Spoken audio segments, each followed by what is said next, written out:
예, 여야가 어제 국회 대정부 질문 첫날부터 서로를 향해 격한 고성을 주고받는 등 첨예하게 대립했습니다. 오늘 국회는 이틀째 대정부 질문을 이어갑니다. 어제에 이어 오늘도 쟁점 현안을 두고 치열한 공방이 벌어질 것으로 전망됩니다. 집중 토론 김승수 국민의힘 의원, 한준호 더불어민주당 의원과 함께 정치권 현안 짚어보겠습니다. 안녕하십니까? 네, 예, 안녕하십니까? 예, 현안 집계에 앞서서 선거제 관련해서 좀 여쭤봐야 될 것 같습니다. 이 원래는 뭐 1년 전에 선거와 관련해 룰을 이제 정해야 되는데 이렇게 계속 미뤄지고 있는 그런 상황 아니겠습니까? 그런데 지난주 금요일에 여야 모두 의총을 열고 선거제 문제를 논의했다고 이렇게 좀 전해지고 있지 않습니까? 그래서 많은 분들이 이제 궁금해하실 것 같고 또 뭐 선거에 이제 준비하는 분들이나 뭐 당사자들이나 뭐 다들 이제 궁금해하실 것 같은데 지금 상황이 어떤지 좀 간단히 말씀해 주시겠습니까?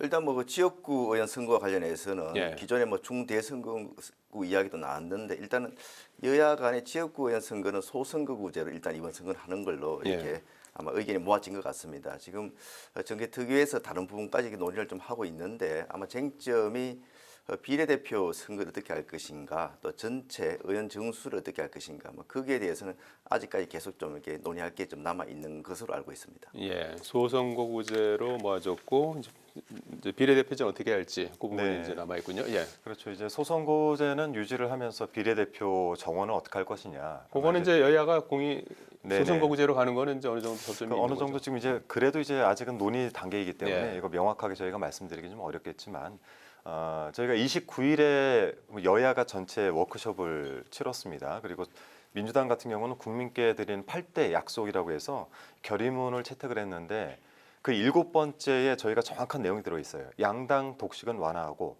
비례성은 강화하고 소수정당 원내 진입을 뒷받침하겠다.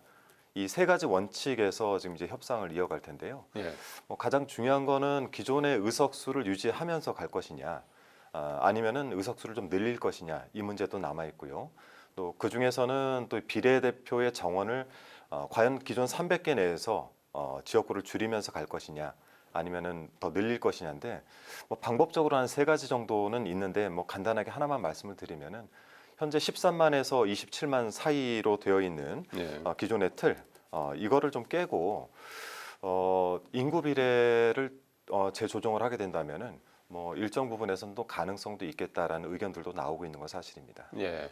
지금 말씀하신 것처럼 이제 의원 정수와 관련해서는 뭐 국민들 입장에서는 뭐 의원 수를 이제 뭐 늘리는 걸 원치 않는다는 네네. 여론이 있고 전문가들은 또 좀 늘려야 된다는 의견도 일부 있고 그렇습니다. 그래서 여야 입장도 좀 다른 상황인데 결국은 뭐 수도권 의석수가 이제 전체 한 절반 가까이 되는데 이제 수도권 의석수를 또 이걸 손대야 되는 그런 상황인데 또 반대로 수도권 지역구 같은 경우에는 이 인구가 이제 이게 오버되면서 오히려 의석을 늘려야 되는 지역들이 많단 말이에요. 그래서 이런 문제를 좀 풀 수 있는 묘수는 없을까요?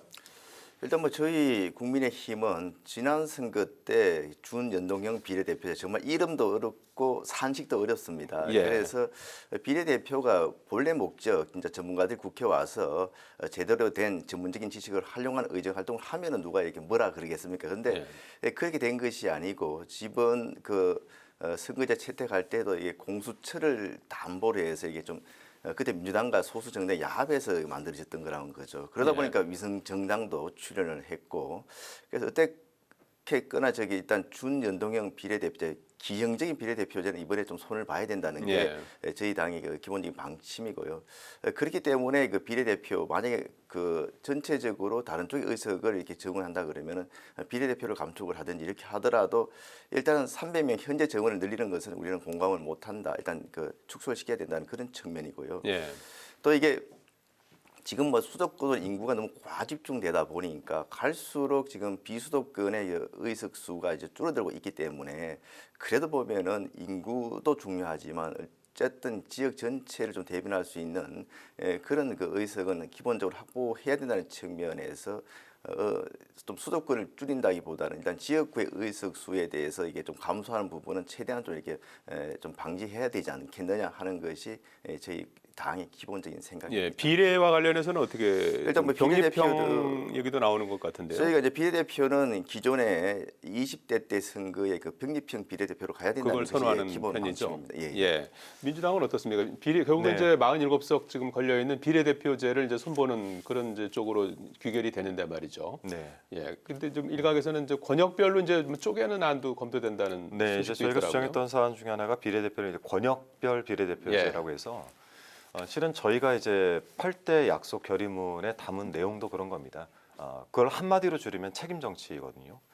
이 책임 정치를 하기 위해서는 국민을 대변하는 그 의원들의 책임성을 강화하는 것이 목적이고 그 부분에 있어서 비례성을 좀 더 강화를 해야 된다라는 걸 주장하고 있는데 예. 국민의힘의 주장대로 병립형으로 다시 돌아가게 될 경우에는 양당 체제가 견고하게 더 강화되는 면이 있단 말이죠.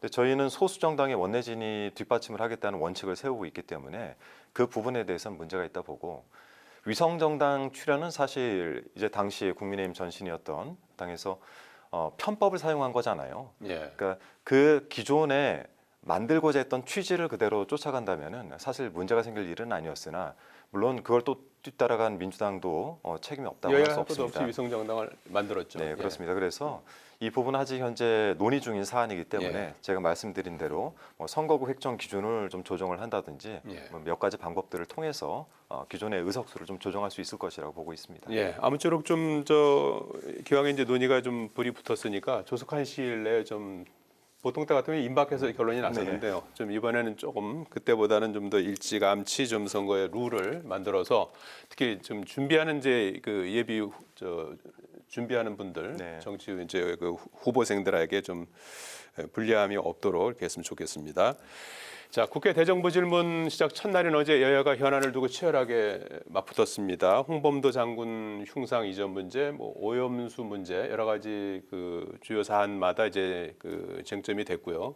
특히 대통령 탄핵까지 이제 언급이 됐습니다. 그래서 서른 의원 같은 경우에 그 최상병 사망 사건과 관련해서 이제 수사 무마 의혹을 제기하면서 이제 언급을 했고 김두관 의원도 이제 그런 언급을 해서 뭐 여당에서 당연히 이제 고성이 나왔고 김진표 의장이 뭐 초등학교 반상회도 이렇게 시끄럽지 않을 것이다면서 이제 제재 자제해 줄 것을 요청도 했는데 어제 첫날 어떻게 평가하시는지요? 어제 여러 가지 이슈들이 그 제기가 됐었는데 예. 저희는 가장 충격적인 게 그 대장동 주범 예. 김만배하고 또 신앙림 전 언론노조위원장의 저번 대선 때의 가짜 뉴스를 통한 정치 공작 그게 굉장히 국민들도 충격적으로 받아들였을 것 같습니다. 예. 그 내용은 뭐 잘 그제 예. 보도가 되었습니다만은 사실은 그 대장동 주범 김만배가 그 전 언론노조위원장 그 신앙님하고 지난 2021년 대선 전해 9월에 가짜 녹취를 합니다. 전혀 잊지도 않았던 2011년 그 부산저축은행 수사와 관련해 가지고 대장동 사건에도 브로커로 활동했던 조모 씨한테 이렇게 수사를 하면서 그냥 차만 한 잔 마시고 그 내보내 줬다. 예. 전혀 잊지도 않은 사실을 가지고 녹취를 했다가 그걸 또 계속 가지고 있다 언제 그걸 터뜨렸느냐? 바로 대선 4월 전인 3월 6일 날 예. 좌파 언론 매체죠 뉴스타파를 통해서 녹취록을 그대로 방송을 했고 그 내용을 민주당 그 이재명 후보뿐만 아니고 민주당 지도부에서는 뭐 대대적으로 그거를 계속 홍보를 했고 또 좌파 언론에서는 뭐 엄청나게 그거를 많은 그 비중을 둬 가지고 보도를 함으로써 말 그대로 선거 결과를 바꾸려고 했던 정말 그 대단한 그런 공작이 어제 사실 적나라하게 이제 이야기가 되었었습니다. 예, 그 사건을 좀 인상적으로 예. 보셨고요. 한준호 의원께서는 어떤 부분을 좀 네. 인상적인 장면으로 보셨습니까? 굉장히 뭐 여러 장면들이 있었는데요. 예. 기본적으로 대정부 질문은 행정부를 견제하는 기능입니다. 그 행정부 견제 기능에 있어서 첫 번째는 이제 한덕수 총리를 비롯해서 장관들의 답변 태도. 예. 이거는 이제 총체적인 문제인 것 같습니다. 그래서 이재명 대표의 단식과도 좀 연계가 되긴 하지만 정계 개편을 요구할 수밖에 없는 이유가 적나라하게 드러났다고 보고요. 예. 저도 이제 언론인 출신이다 보니까 뭐 비슷한 사안이긴 하지만은 이걸 가지고 이제 박성중 의원이 뉴스타파에 대한 그 폐업 발언을 했단 말입니다. 예. 저는 대단히 큰 문제라고 볼 수밖에 없는 게, 그러니까 의혹으로 드러난 것들을 가짜 뉴스다라고 프레임을 지우고 이 부분을 빌미 삼아서 언론사 폐업을 운운하는 거는 기본적으로 주어져 있는 헌법 사안에 대한 위반이기도 하고 지금 저희가 신문방송법 등을 통해 가지고 나와 있는 뭐 페이퍼라든지 아니면 인터넷 언론사 등에 대한 자유와 독립에 대한 보장 부분도 적나라하게 어기는 거거든요. 예. 그래서 저는 지금 현재 그 대통령실이 이와 관련해서 입장을 낸 거에 대해서도 굉장히 우려스럽게 봤습니다. 그러니까 현 희대의 대선 정치 공작이다 이렇게 대통령실에서 입장을 냈단 말이죠. 예. 굉장히 선택적인 입장 표명이다. 왜냐하면 서울 양평간 고속도로 문제라든지 장모 최은순 씨의 뭐 사문서 위조 판결이나 구속 문제에 대해서는 함구를 하고 계시다가 이렇게 선택적으로 본인들에게 필요한 부분에 있어서 입장을 내는 거는 저희가 볼 때는 이 선택자 입장이 일종의 가이드라인이 될 수 있습니다. 그거를 행정부를 견제를 해야 되는 대정부 질문에서 국회의원의 입을 통해서 장관을 통해 이것을 헌법을 부정을 하고 언론을 탄압하겠다라는 신호탄으로 쓰는 것 자체는 큰 문제가 있다라고 해서 저도 그 질의를 지켜보는 과정 중에 과방위 위원으로도 있었지만 예. 그 MB의 언론 탄압 시즌 2가 시작된 것이 아닌가라는 우려스러움과 이동관 위원장의 임명까지 곁들이다 보면은 상당히 좀 큰 우려가 2007년 8년에 벌어졌던 일들이 또 벌어지지 않을까 하는 우려가 생겼었습니다. 예. 자, 그 문제 뭐 예, 이 부분은 반론을 하시겠습니까? 사실은 뭐 예.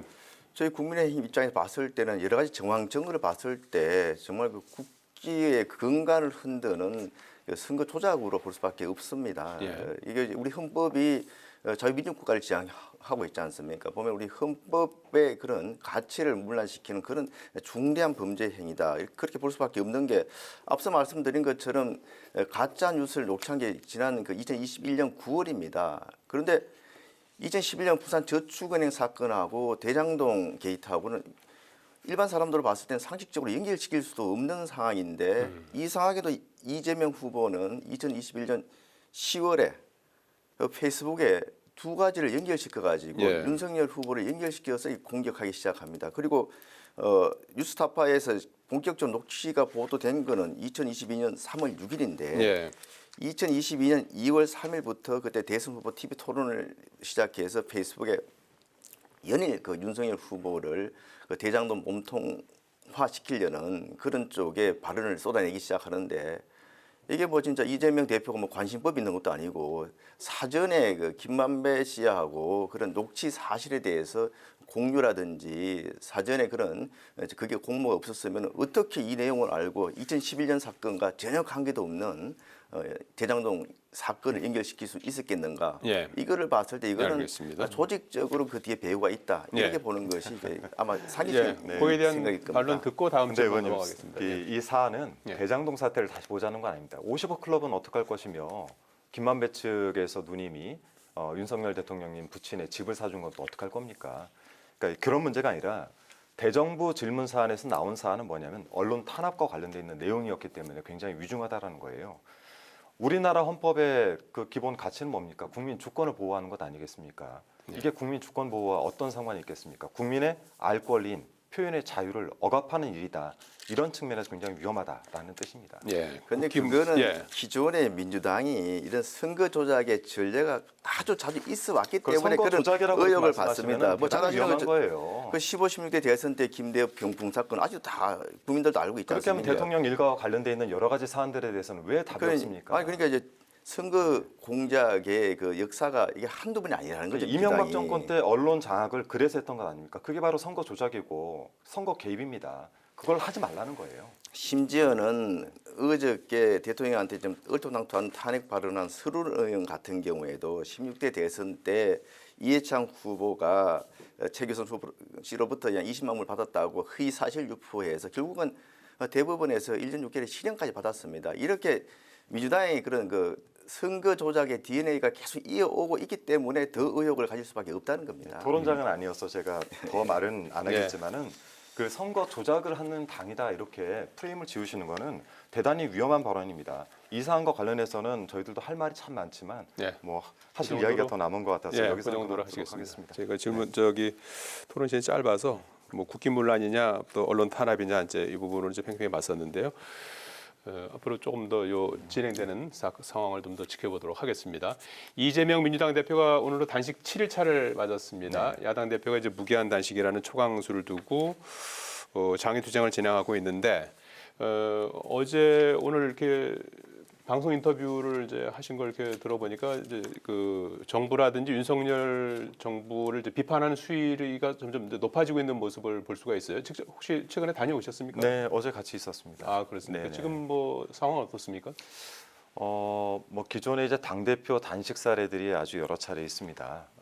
그리고 이제 그 여러 당 대표들 중에서 사실 10일 이상 단식을 했던 분들이 거의 안 계세요. 예. 지금 이제 7일차에 접어들어서 몸 상태가 썩 좋지는 않습니다. 기력도 많이 빠져 있고, 다만 이제 단식을 하는 데 있어서는 그거는 이제 예전에 여야 상관없이 당 대표들이 단식을 들어갈 때는 최후의 수단이다. 예. 도저히 상대와 이야기가 더 되지 않는다.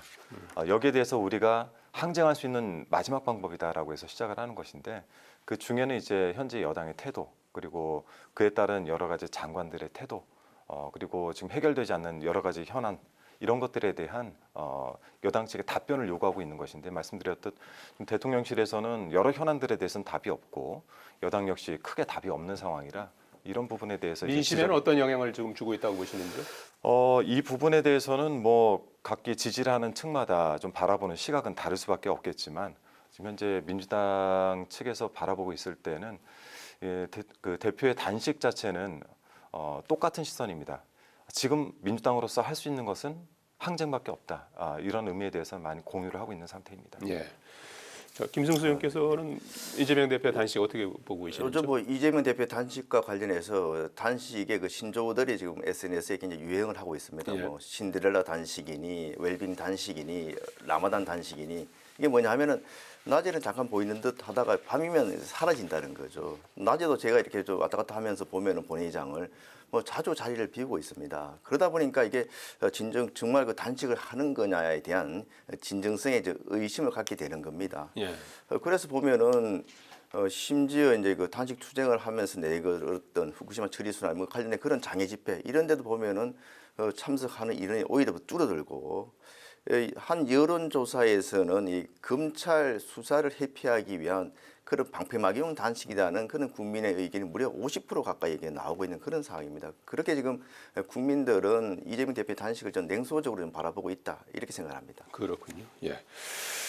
자, 지금 이재명 대표 출석 시기를 놓고 검찰과 지금 줄다리기를 계속 하는 것 같아요. 그래서 12일에 이재명 대표는 이제 12일이면 이제 13일째 단식이 되고 다음 주 화요일이에요. 근데 이제 검찰에서는 이번 주 중에 내일 모레 토요일까지 이제 나오라고 이제 통보한 그런 상태 아니겠습니까? 어떻게 될 것 같습니까?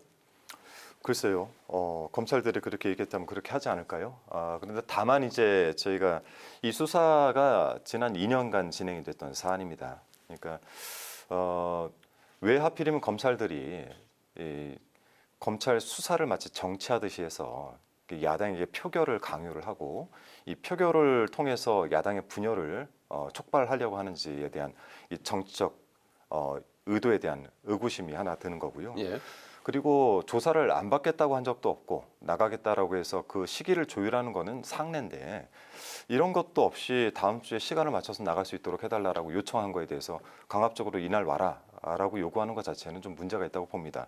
안 받겠다는 수사도 아닌데 이거를 굳이 왜 이렇게 해서 방탄 프레임을 씌우고 야당의 분열을 촉구하는지, 검찰 수사가 너무 정치적으로 흐르고 있다라는 생각이 듭니다. 예. 검찰 수사가 정치적으로 흐르고 있다. 이런 지적이고요. 저는 왜 이재명 대표나 민주당이 또 체포동의안 표결을 저렇게 두려워하는지 모르겠습니다. 그리고 이번에 제가 알기로는 검찰 출석 요구를 거부한 게 3번째인 걸로 알고 있는데, 그것도 보면은 저번에도 이렇게 국제회의를 그 이유로 거부했는데 뭐 나중에 보니까 국제회의도 딱 뭐 30분 정도 참석했다고 그럽니다. 그리고 이번에도 보면은 검찰에서 특정 날짜만 지정한 게 아닙니다. 뭐 9일에서부터 뭐 3일 정도 이렇게 좀 기간을 두면서 그때 지금 여러 가지 수사 일정상 그 차질이 불가피하니까 조사를 받지 않으면 나와 달라는 건데, 꼭 자기가 정한 날짜에만 가겠다고 그럽니다. 이게 일반 국민들 이렇게 할 수 있습니까?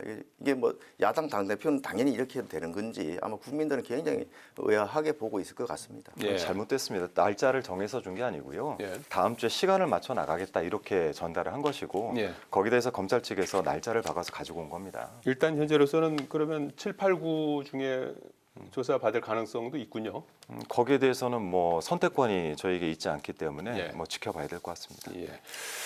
자, 윤미향 무소속 의원의 관동 대지진 조선인 학살 사건 이제 올해가 이제 100주년이어서 추도식이 있었는데 조총련계 행사에 참석한 것을 두고 이제 논란이 계속해서 있습니다. 윤미향 의원은 뭐 한국에서 있는 추도 사업 추진위원회가 구성이 됐고 거기에 요청해서 간 것이고 또 조총련 쪽하고 허나만하고 왔고 조총련하고 이제 뭐 정보나 메시지를 주고받은 적이 없다. 관련법을 위반한 건 없다 했는데 어쨌든 뭐 보수 단체하고 일부 정치권에서 고발을 해서 최종적인 실체는 아마 수사 결과를 통해서 알게 될 것 같습니다. 이 부분은 어떻게 보고 계시는지요? 사실 뭐 조총련이라는 단체는 거의 뭐 대부분의 국민들은 이렇게 알고 있는 예. 정말 그 선량한 그 제일교포를 북송시켜서 많은 사람들의 좀 가족들의 눈물을 좀 짜내게 했던 그런 대표적인 단체고 현재도 예. 보면은 그 조총련의 그 소개 홈페이지에 보면은 총련은 북한의 국가적 법적 보호를 받는 해외 동포 단체다 예. 이렇게 되어 있습니다. 그리고 1970년도에 대법원에서 반국가 단체로 확정 판결을 받은 그런 단체 아닙니까? 그런 단체에서 국회의원이 이 참석했다는 것 자체는 말 그대로 알겠습니다. 이게 보면은 이게 이적행위다 그렇게 생각합니다. 예. 30초 정도만 네, 써주실까요? 어쨌든 뭐 윤미향 의원이 민주당 소속이 아니어서 저희가 입장을 낼 건 아니지만 네. 그냥 간단하게 종북몰이다라고 생각을 합니다. 그 어떤 관련 법에도 사후 신고가 가능한 겁니다. 실제 접촉을 했다라고 한다면 본인이 사후 신고를 하면 되는 사안입니다. 그러니까 통일부가 이러한 부분들까지 무시하면서 과태료를 뭐 부과하겠다 이렇게 검토하는 것 자체가 일종의 이 사안을 좀 종북몰이로 가져가려는 것이 아닌가라고 예. 판단하고 있습니다. 그 사안에 대해서도 아주 정확하게 엇갈리시는군요. 네. 입장이. 예. 여기까지 듣겠습니다. 고맙습니다. 예. 감사합니다.